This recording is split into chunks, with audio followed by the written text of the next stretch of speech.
name's Tyler Porch. I've been playing guitar for about 12 years now. Playing northern Atlanta-ish area. We're here at Joint Venture Studios, and we're gonna make some stuff today. I don't know what. I don't think Mike knows what, but we're gonna find out. So join us. When I saw you, everything flooded like a rolling shutter to the camera hard I looked through. When I opened my mouth, no sound left. Tripped a mess inside, so easy to doubt that you're worth the trouble.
So this was really fun. I tend to like the sort of shoot from the hip mentality that you get when you do like something like this, and I definitely appreciate the Mechanics Hill marketing for having me on MPS, just because it's a fun experience doing that. It's interesting going into a session not knowing what you're gonna do, because you might spend 3 hours with nothing. You know, I feel like anytime you land on an idea and it starts happening quickly, you know, there's a certain amount of luck to that. But then being able to take advantage of it, and you know, Mike being a great help, you know, fleshing out ideas and getting sounds real quick, and you know, just making things happen. So yeah, I had a blast this time at Joint Venture, and yeah, I think things I might have done differently. I might have tried to come up with a song that would lend itself to a simpler arrangement, maybe something with a little less textures, so that way you could spend more time on each texture rather than spreading focus over all the parts that need to be there to make it work. But I think overall, I think we did a pretty good job. Hey, I'm Mike Shrout, and this is Joint Venture Studios. First off, I'd like to thank MPS and Mechanics Hill Marketing for allowing us to be a part of this. I would have nothing if it wasn't for artists and musicians like Tyler Porch that came over for this song, Lonely is Better. It was a great time. We really had to get outside the box to create this song, and that's what really made it a lot of fun. He came over. We had no direction, no idea what we were going to do, so I started out letting him get warmed up, playing through different amps, getting some different tones, seeing what he liked. Then we mic'd up a amp, and we just had a scratch track going, just so he could kind of hear the song, and we could start brainstorming on how we wanted to do it. It forced me as the engineer to mic up really quick, find a tone and stick with it and commit to it. In a perfect studio session where I have plenty of time to work, we can really dial in those tones, but for this we didn't have a lot of time, so really I had to move quick to get the tones that we were going to use. I was happy with them. I think they turned out great, but it forced me as an engineer to really just get the tone and commit and move to the next thing. So once we got that scratch track, we were kind of thinking, brainstorming. I said, man, we really need some percussion. Click tracks are great, but if you can have some percussion for the artist to play along with, I feel like they play better and they get into the song more. So we went to the kitchen and we were banging on pots and pans and you name it, basses, all kind of stuff.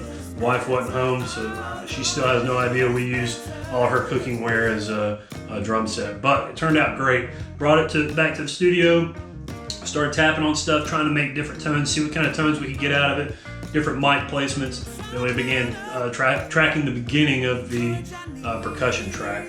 Then I have an old briefcase laying around, and I grabbed that old briefcase. We threw a mic in it, mic'd the outside. That gave us our low end, like kick tone. And also when he would hit the side, that was kind of like a snare tone. So that with tapping on a pot kind of gave that snare pop that we have. So, those are trademark drum tones from Joint Venture Studios. We're in the process of building a new studio, so once we get that, we'll have some more elbow room and we'll have a drum set. But for this, we really had to get outside the box, and I believe that made the song even just that much more interesting, and it was a lot of fun to create. Had a couple shakers we used. I believe it was a giraffe and a rhinoceros from my son's room. We used that for the shakers, and then after that, he laid down a bass track. We did 2 vocal tracks just to kind of beef up the vocals, but other than that, I mean, it went pretty quick once the song started to unfold. And again, I would have had nothing as an engineer if I didn't have an artist such as Tyler Porch come in, well-rounded, awesome musician.